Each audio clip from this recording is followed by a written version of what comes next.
everybody, 2 Idiots Make a Life. Thank you for tuning in again. Alright, today we're doing a video review on the WE 1911. I know what you guys are thinking. Yes, I am reviewing my 1911 again. Get over it. I know I did. Okay. I ordered this off of evic.com. I'll put an annotation here on the screen. evic.com, it'll be right where you see the WE logo, I think, somewhere around there. So anyway, when you order off of them, you can get the gun for $100, plus you can get a Holy Call special for $3, so you get 1 free magazine and a gun for under $110. I don't know. Anyway, when you open up the box, you get a black cloth in the styrofoam. It doesn't come with any of these coins or gizmos or anything. It's a box, your gun, and your magazine. That's it. And a manual. Okay, when you pull the cover off, the manual might be on top of everything. But the manual here, it's a pretty nice manual. Not that thick. I'm gonna go through here and see if I can see some Chinglish around here. It says WE, and it says M1911 gas-powered airsoft gun, auto blowback gas type, for ages 18 or older, made in Taiwan. It's not made in China, so it's gonna be better quality. You get your overall, all your parts and everything. They have it in China and Chinese characters, Taiwanese, and they have it in English. And a bunch of different languages too, apparently. It doesn't really have too bad a Chinglish right now. You know, it has things kind of like first load, bullet up for firing, and then it says, it's actually pretty good. You know, very little Chinglish in this manual. It has a nice parts breakdown guide here in the back of the manual. Sorry, I keep bumping the tripod for my camera. And then you get your funny little pictures here. Good manual. Not too bad for a foreign company. Alright. Move the tripod here. Okay. Now let's get to the gun. The gun doesn't come with this case at all. I bought this.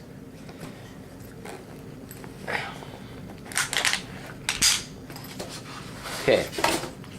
The magazine, Holy Call special, it'll have the rounded bottom. This would be something you'd find with the gun. But yeah, the magazines are a different story. I'll review that last. Okay, the gun. Oh, sorry, here I gotta zoom out here. Alright. The gun. It's a 1911. I love the feel of these things. And they look really nice too. It's empty, no gas in the mag. Now the saddle stick back. It's a nice gun. It's got a removable orange tip, which, as you guys can see, I shredded it apart. But the orange tip is a 14mm negative. So, here, hang on. Alright, I had to readjust everything, so now I can sit better and I'm more comfortable and I can show you guys what is everything. Okay. The gun, it's full metal.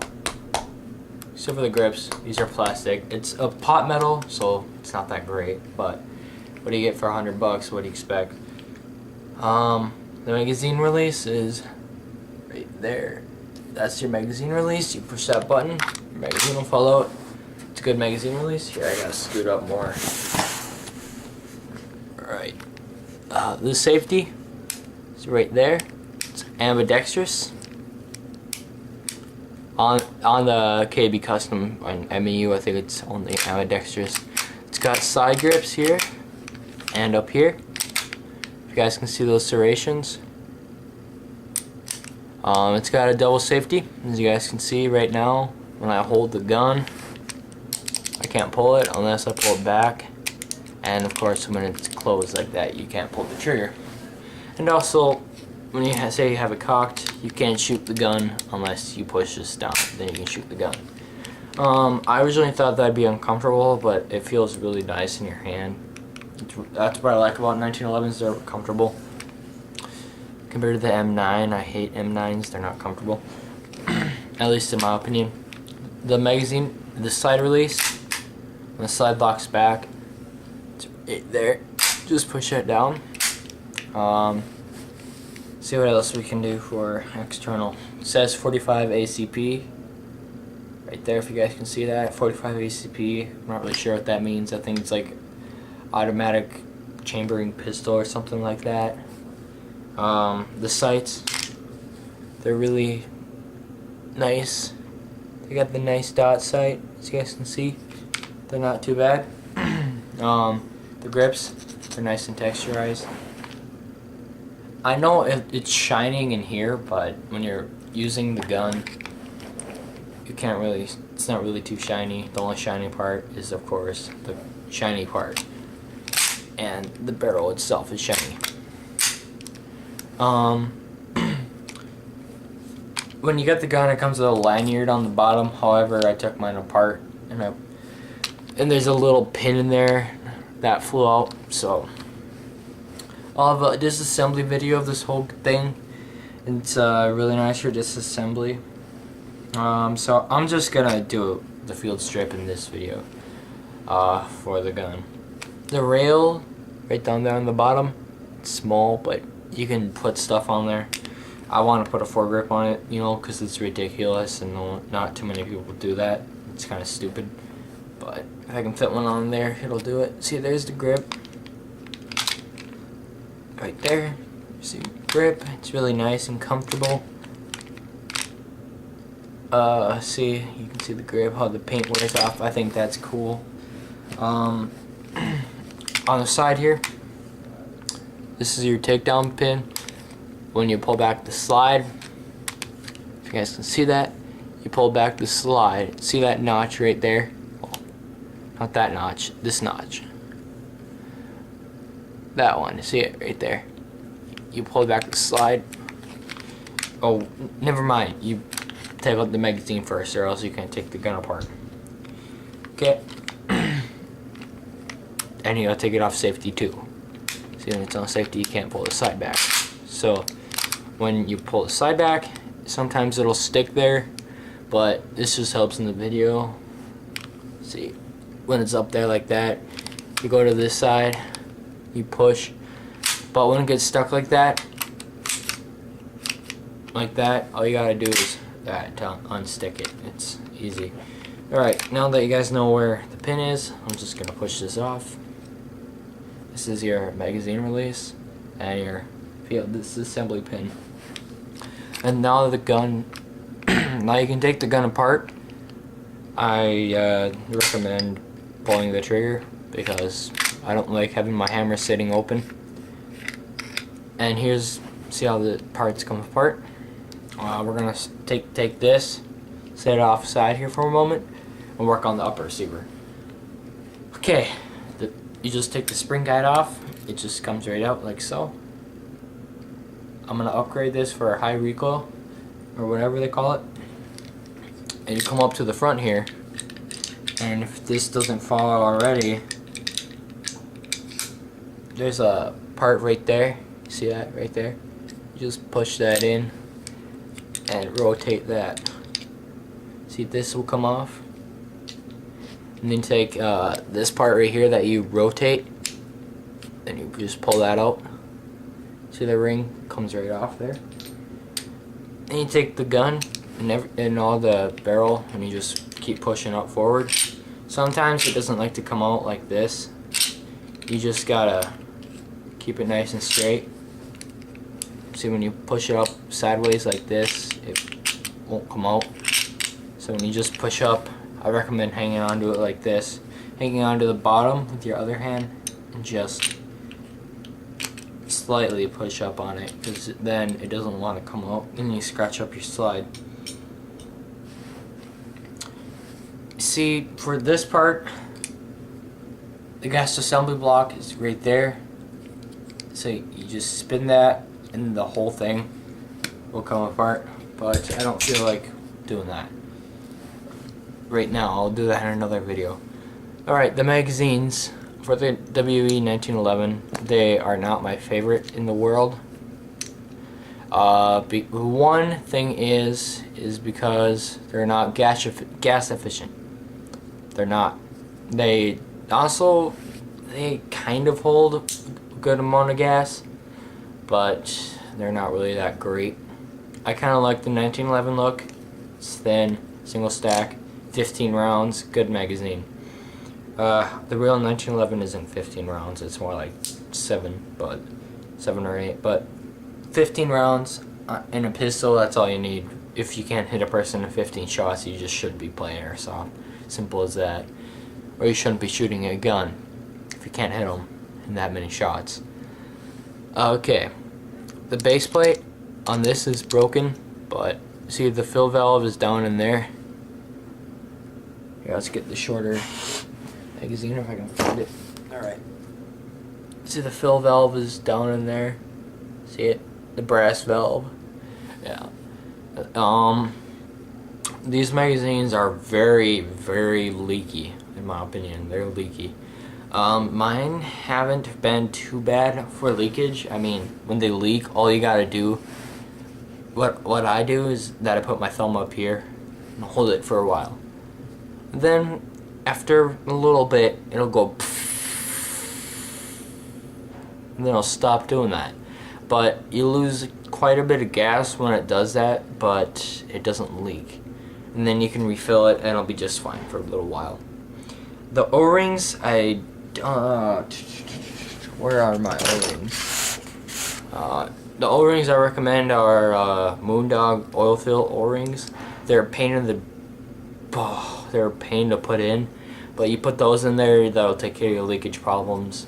And there's a mod you can do to put it around the seal ring, which I might do. It just takes Teflon tape or whatever. You put that around the this part. You put the O-ring back on, you slide it on, more gas efficient and it won't leak. You know, that things can be overlooked with these magazines. You can turn them into good mags. The feeding lips are plastic, and I don't know why they did that. Metal, plastic. I have no idea why they did that, but it's plastic, and they haven't broke on me at all. They haven't cracked. They're just fine for me right now. But when you do this a lot, you just play around with the spring guide, you'll break it. Another thing with these magazines that I didn't know until I had the gun myself. If you guys see right there, you can lock the spring down. However, with one of my mags, it doesn't do that. It doesn't stay down. I think it might be this one. You know, this one locks. It's got trademarks on it, like the real 1911. 1, 2, 3, 4, 5. Huh, 5. I like how it wears down in the back. I think that looks cool. This is your gas valve. Don't push this. You always want to leave some gas in your mags, so it helps keep it nice and lubricated. Alright guys, that just about sums up the whole review. But if you guys want to see how to put the gun back together, I'm going to put it back together. And if you guys are done watching the review, please rate, comment, and subscribe. Thank you very much for watching. Goodbye. Okay, that was the time you leave, of course, and do whatever you feel like doing.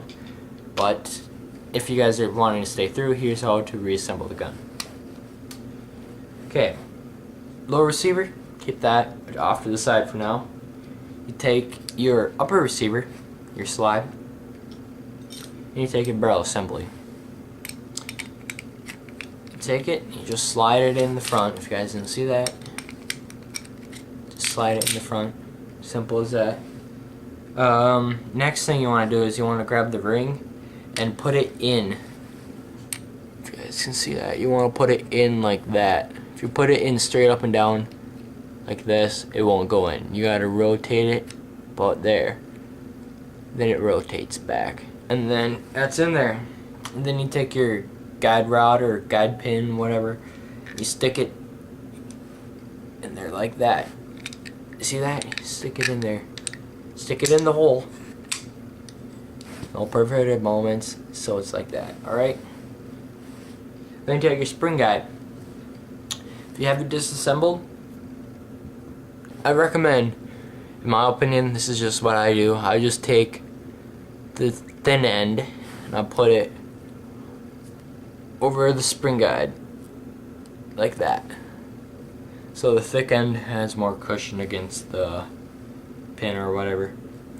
And also, if you guys notice, the spring eats away at the barrel kinda. So just keep in mind that it does that. Oh yeah, I also forgot. The KB Custom has a 6.02 millimeter barrel, I think. It's blue, so it's kind of special. See, yeah, but I'll do a disassembly video and you guys will see it.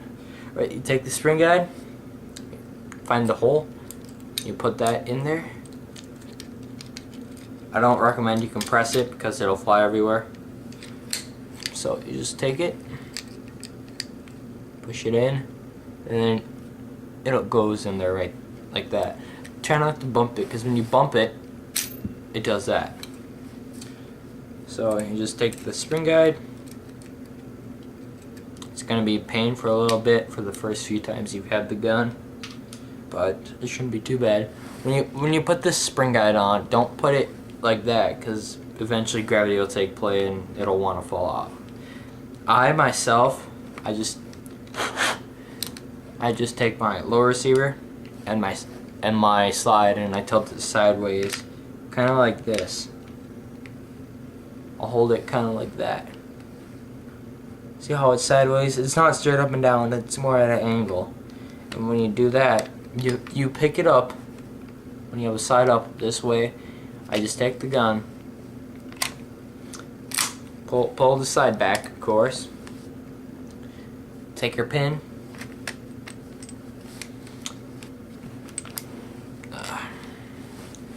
And then you find the hole, put it in there. Just let it sit there for a little bit. Once it gets to the groove, it'll want to go right in.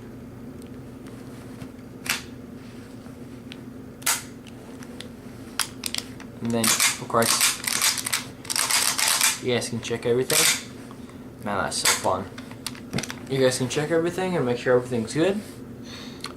Alright guys, thank you for watching the video. I hope this helped you guys out a lot. I'm going to do a disassembly video for the upper receiver in one video, then the lower receiver in the other.